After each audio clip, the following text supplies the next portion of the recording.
दूसरे एपिसोड की शुरुआत में जियोंग कुछ आदमियों को देखती है और मदद के लिए आवाज लगाती है। तभी खिलदम उसके मुंह पर हाथ रखकर उसे चुप कर देती है और कहने लगती है, तुम क्या कर रही हो? यह लोग छियोंग से हैं।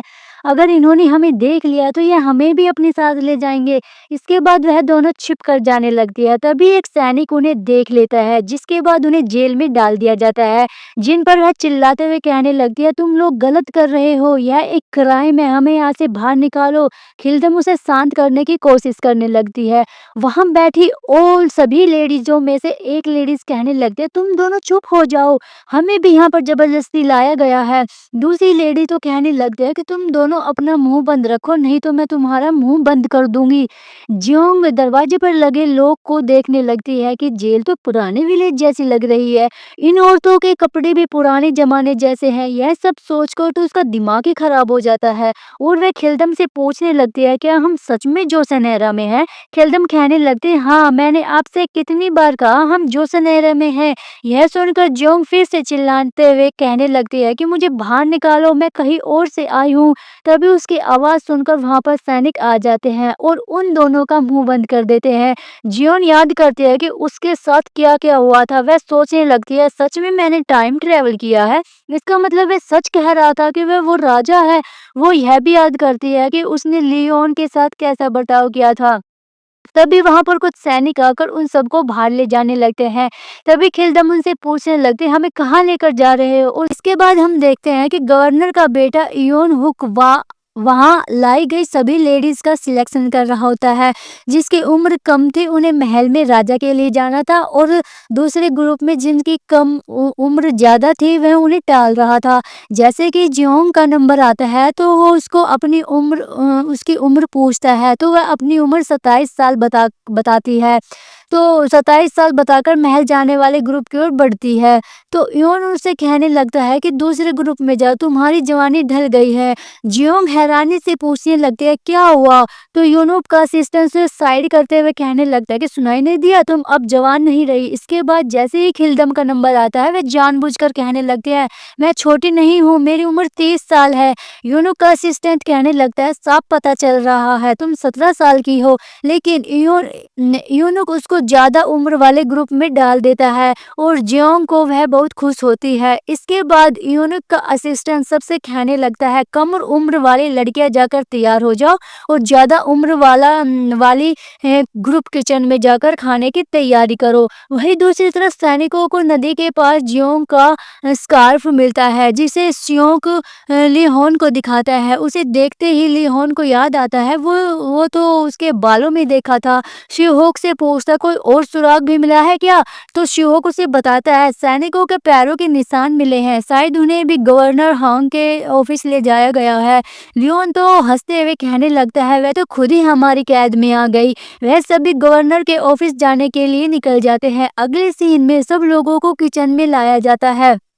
यहाँ जियोंग सब लोगों को अलग अलग काम करते हुए देखकर पूछने लगती है, आप किसके कहने पर यह सब बना रही हो? तो एक लेडी कहने लगती है, हम तो अपनी मर्जी से बना रहे हैं, यहाँ की कुक कल रात पहाड़ों में गई थी। जियोंग उसे इंग्रेडिएंट्स चेक करती है तो उसे पता चलता है सामान बहुत कम है, लेकिन जो भी था एकदम फ्रेश था।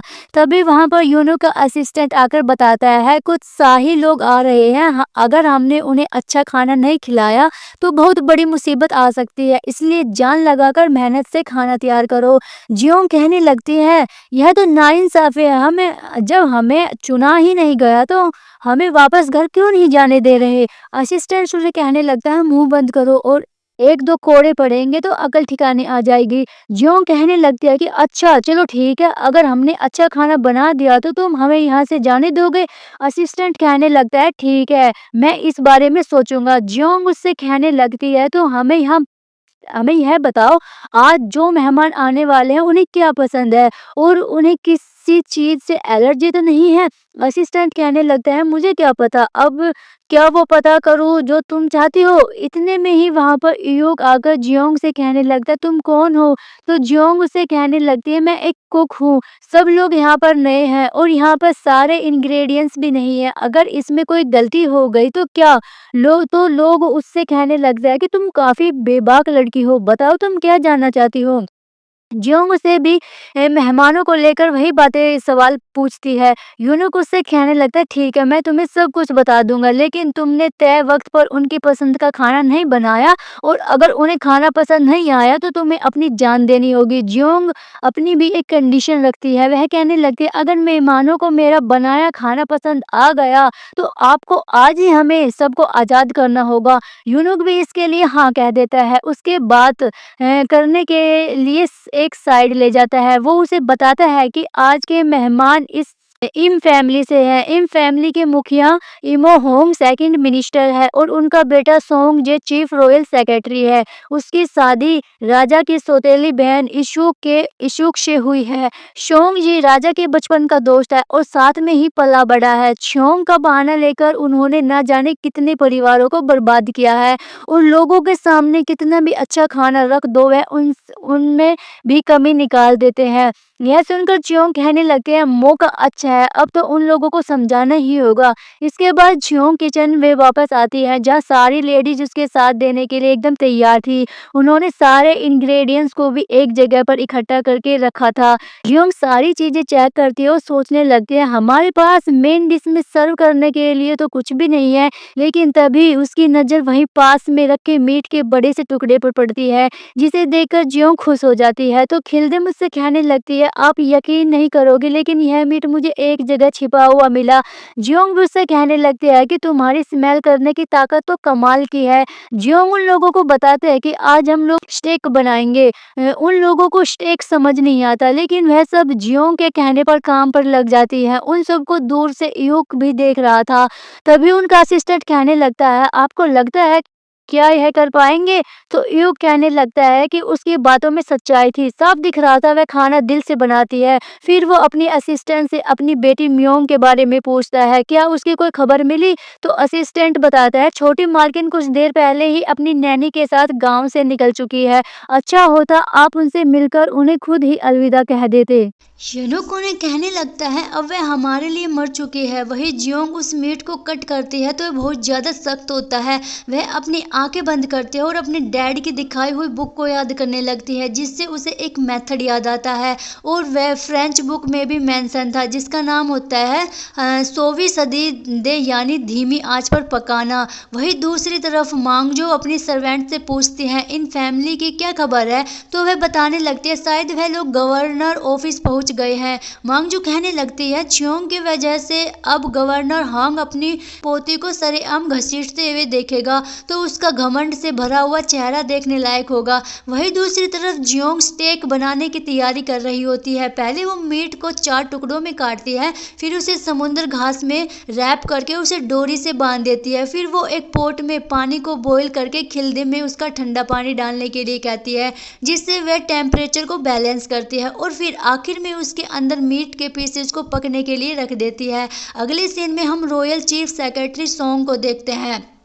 वह कम उम्र वाली लड़कियों के ग्रुप में महल ले जाने के लिए लड़कियां चूज कर रहा था, लेकिन वह सब लड़कियों में कोई ना कोई कमी निकाले जा रहा था। यहाँ पर सोंगजे के फादर इम शियो होंग यूनुक से कहने लगते हैं, इनमें से तो कोई भी लड़की अच्छी नहीं है, हम लीगली यंग को क्या मुंह दिखाएंगे? सोंगजे भी कहने लगता है कि हमने सुना था यह बहुत खूबसूरत लड़की है, जिस पर यूनुक उनसे कहने लगता है कि आप खुलकर बता सकते हैं आप किस बारे में बात कर रहे हैं। सोंगजे कहने लगता है कि मैं तुम्हारी बेटी और गवर्नर की पोती म्योंग के बारे में बात कर रहा हूँ। यूनुक उनसे कहने लगता है, लेकिन अभी तो वह बहुत छोटी है, आप ऐसे कैसे कह सकते हैं?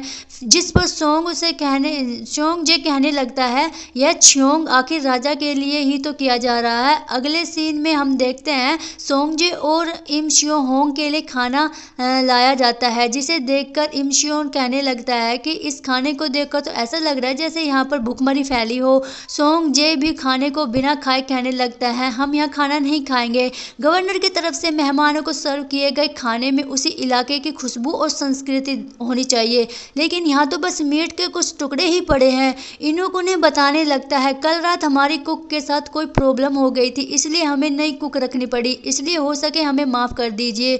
गवर्नर भी उनसे माफ़ी मांगने लगता है तो वे लोग कहने लगते हैं, आपने तो हमारी बहुत बेइज्जती की है, अगर आप हमारी माफ़ी चाहते हैं तो बदले में आपको कुछ देना होगा। यूनुक उनसे कहने लगता है, आप लोग गुस्सा मत कीजिए, जिससे यह खाना बनाया है मैं अपने हाथों से उसे सजा दूंगा। इसके बाद वहाँ च्योंग और बाकी लोगों को बुलाया जाता है, जहाँ यूनुक उनसे कहने लगता है कि राजघराने का खाना उसी जगह के इंग्रेडिएंट से बना होना चाहिए, लेकिन इस प्लेट में तो सिर्फ मीट के कुछ पीसेस ही पड़े हैं। ज्योंग उनके टेबल की ओर देखती है और सोचने लगती है कि इन्होंने तो अभी तक खाना भी नहीं खाया। यह देखकर वह कहने लगती है कि आपने अभी तक खाना खाया भी नहीं और ऐसे ही अपनी राय दे दी, यह तो सरेआम नाइंसाफी है। और ज्योंग कहती है, हाँ, तो वह कहने लगता है कि मुझे बताओ कैसे, और तुमने कोई बेतुकी बात की तो अंजाम अच्छा नहीं होगा। सोंगजी गवर्नर से कहने लगता है, वैसे आपने बहुत अच्छी चाल चली है, इसलिए अब मुझे भी अपना पत्ता खोल लेना चाहिए। वो अपने सैनिक से कहता है कि उसे लेकर आओ। तभी सैनिक म्योंग को रस्सी से बांध कर लाते हैं। उसे देखकर यूनुक तो बहुत ज्यादा रोने लगता है और गवर्नर हांग भी गुस्से में कहने लगता है, तुम्हारी हिम्मत कैसे हुई। सोंगजी कहने लगता है, वैसे कुक अगर सच बोल रही है तो मैं मान लूंगा यह पारंपरिक खाना है और यहाँ से चुपचाप चला जाऊंगा, लेकिन अगर यह झूठ हुआ तो आपकी पोती हमारे साथ जाएगी। ज्योंग अपने मन में सोचने लगती है, यह तो च्योंगक इंस्पेक्टर है और राजा का सबसे बड़ा चमचा। सोंगजी से कहने लगता है कि एक बूढ़े मंत्री को धमकाना और उसकी पोती को जबरदस्ती उठाकर ले जाना ठीक है क्या। सोंगजी कहने लगता है कि अभी आपने जो कुछ भी कहा मैं भूल जाऊंगा, लेकिन जैसा पहले मैंने कहा था, अगर इस बदतमीजी लड़की का खाना मुझे पसंद आ गया तो हम दोनों यहाँ से चले जाएंगे, इसलिए शांति से यहीं पर बैठ जाओ। इसके बाद सोमजे और इमच्योंग जैसे ही डिश को टेस्ट करते हैं और खाते ही वह दोनों हेवन में पहुंच जाते हैं। वह अपने मन में सोचने लगता है कि ऐसा खाना तो हमने अपनी पूरी लाइफ में नहीं खाया। जियोंग भी पूरी कॉन्फिडेंस में आ जाती है, उसे पूरा यकीन था उन्हें वह खाना बहुत पसंद आएगा। वह दोनों खुद पर कंट्रोल करते हुए चॉपस्टिक्स नीचे रख देती है और जानबूझकर खाने में कमियां निकालने लगता है। गवर्नर भी उस खाने को टेस्ट करता है, जैसे ही वह बाइट लेता है तो उन्हें भी खाना बहुत पसंद आता है। सोंगजी जिंग से कहने लगता है कि तुमने जो कुछ भी कहा था वह सब झूठ निकला। जियोंग अपने मन में सोचने लगती है कि झूठा कहीं का बकवास कर रहा है, लेकिन जियोंग उसे बताती है कि प्लेट में जो नमक है वह उसने उसी जगह की मछली, श्रिम्प और मशरूम से पीस कर बनाया है। चोंग जियो फिर से कहने लगता है, लेकिन खाने में तो उस चीजों का एहसास ही नहीं हुआ। यह सुनकर गवर्नर होंग गुस्से से कहने लगता है कि झूठ बोलना बंद करो, इस खाने में ऐसा टेस्ट है जो मैंने पूरी लाइफ में नहीं खाया। तुम मेरे सामने बैठकर इसलिए झूठ बोल रहे हो ताकि मेरी पोती को ले जा सको। यह कहकर वह अपनी तलवार से उस पर हमला करने वाला होता है, लेकिन तभी बीच में यूनुक आकर उसे रोक लेता है और अपने सैनिकों से कहने लगता है, देख क्या कर रहे हो, क्या अभी इस कुक को सजा दो। इसके बाद जियो को सजा देने के लिए बांधा जाता है। वह कह रही थी कि मुझे जाने दो, तभी वहाँ आवाज़ आती है, रुक जाओ। तो तभी एंट्री होती है राजा ली होंग की। वो जियोंग से कहने लगता है कि अगर तुम्हारी बात सच है तो मैं इसे खुद खाना चाहता हूँ। ली होंग उससे कहने लगता है कि जल्दी से खड़ी हो जाओ डायन। जियोंग तो अपने मन में सोचने लगती है, मैं तो गई, डैड मुझे माफ़ कर देना, मैं आपको छोड़कर जा रही हूँ। वह लियोन की ओर देखकर जबरदस्ती मुस्कुराने लगता है। इसके बाद लिन के सामने खाना लाया जाता है तो वह जियोंग से कहने लगता है, पहले खाना तुम टेस्ट करो।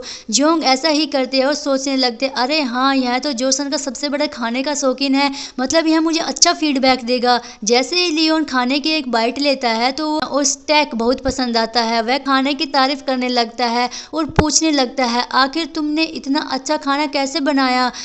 उसे बता देती है कि उसने यह सब कैसे बनाया। अली ह्योन कहने लगता है कि वैसे अगर यह खाना इतना अच्छा था तो आप दोनों शिकायत क्यों कर रहे थे। शोंग तो बात घुमाते हुए कहने लगता है कि यह खाना बस उसी महाराज के लिए है जो पूरी दुनिया पर राज कर सकता है, मेरे जैसे आदमी को खाने की परख नहीं है।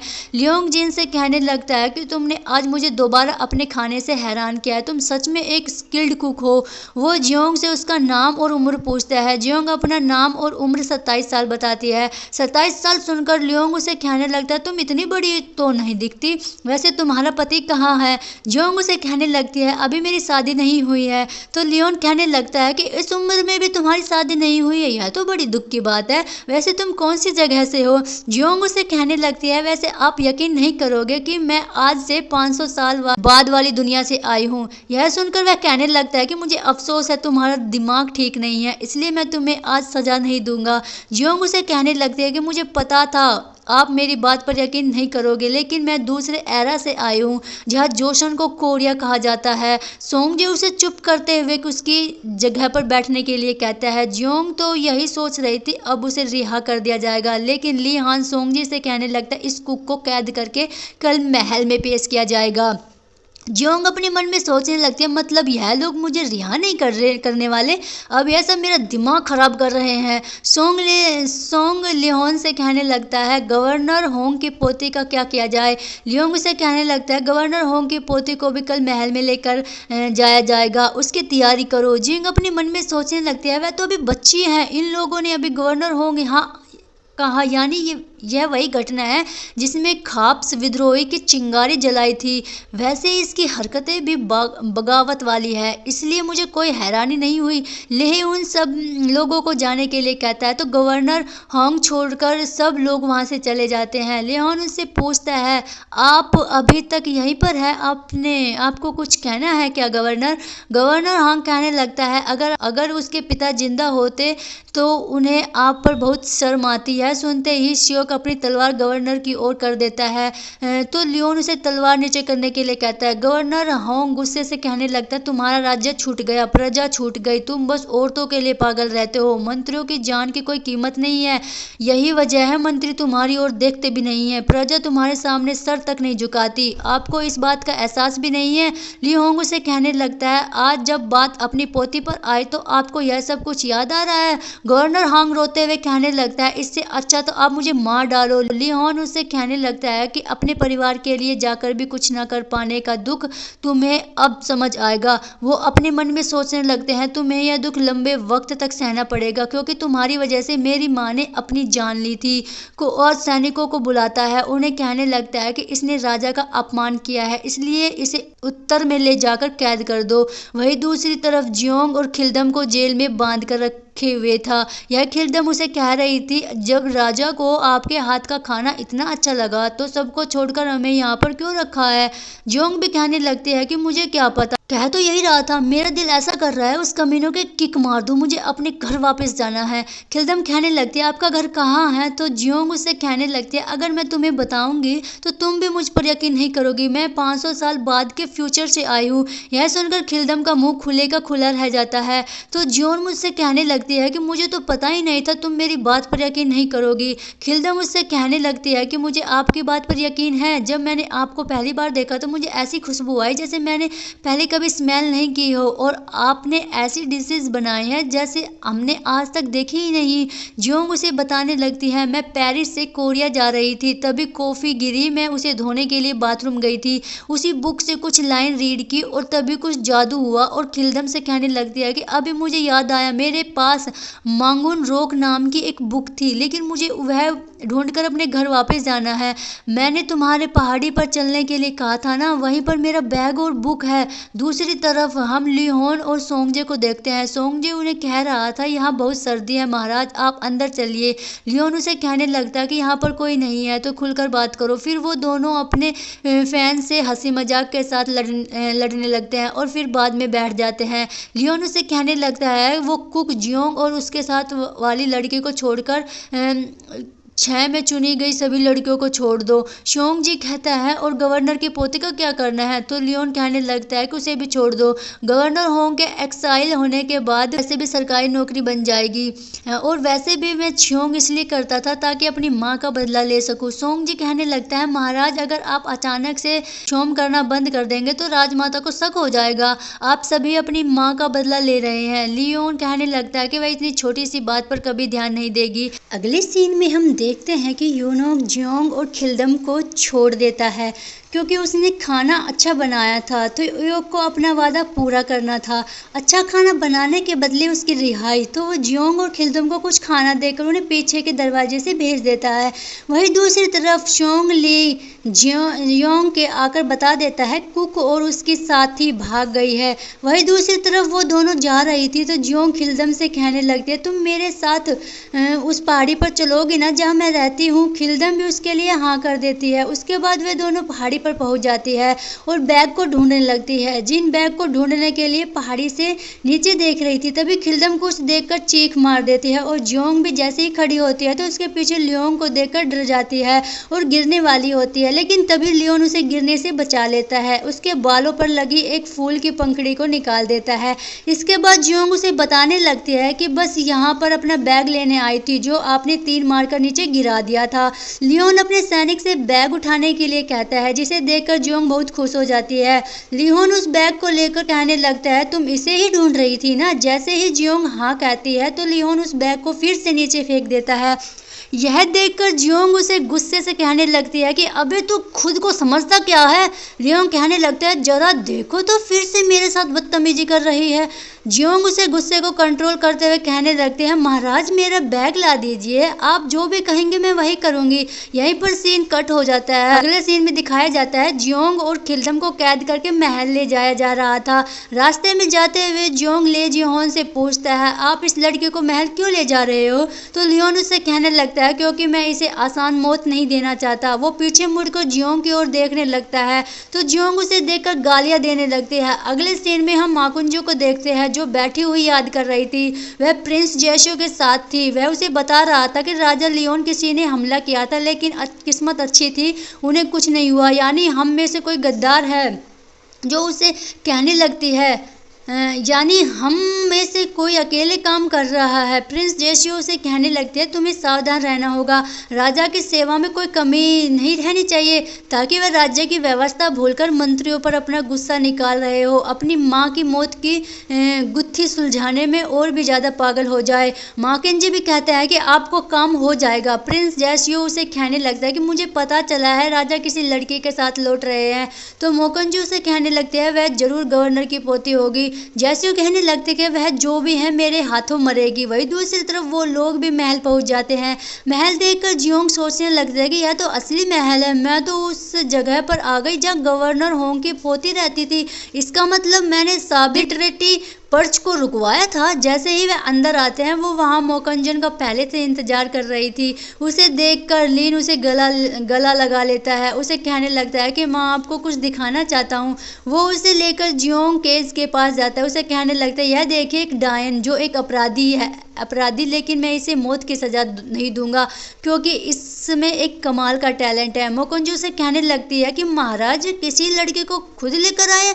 मेरे यानी मोकंजू के राज में यह पहली बार हुआ है। मोकंजू नाम सुनकर जियोंग खुद से कहने लगती है कि क्या यह वही बेरहम और बदनाम औरत है जिसने राजा को अपनी मुट्ठी में कर रखा था और उसके नाम पर अत्याचार कर रही थी। मैं तो यहाँ पर पागल हो जाऊंगी। मोकंजू भी अपने मन में सोचने लगते कि यह लड़की तो काफी सुंदर है, महाराज के लिए इसकी जरूर खूबसूरती पसंद आई होगी। मोकंजू लिहान से कहने लगता है कि आप चाहे तो मैं इसे ले जाकर सवार दूं। लियोन कहने लगता है कि ऐसी लड़की नहीं है जिसे छियोंग भेजा जाए। छियोंगन यानी वो जगह जहाँ पर छियोंग से लाई हुई लड़कियां रहती थी। मोकंजू कहने लगते हैं कि तो फिर आप इसे यहाँ पर क्यों लाए हैं। लियोन कहने लगता है कि आपको जल्दी ही पता चल जाएगा। लियोन के चेहरे को पकड़कर अपनी ओर करता है। लियोन अपने मन में सोचने लगता है कि दूर हटो, वो हमें ही घूर रही है, वह मुझे मार डालेगी। लेकिन ली होन जियोन से कहने लगता है कि वक्त आने पर तुम अपनी जान के लिए मुझसे भीख मांगोगी। और यह एपिसोड कंप्लीट हो जाता है। अगर आपको यह एपिसोड अच्छा लगा तो प्लीज़ मुझे कमेंट करके ज़रूर बताना। Thank you for watching. Bye bye.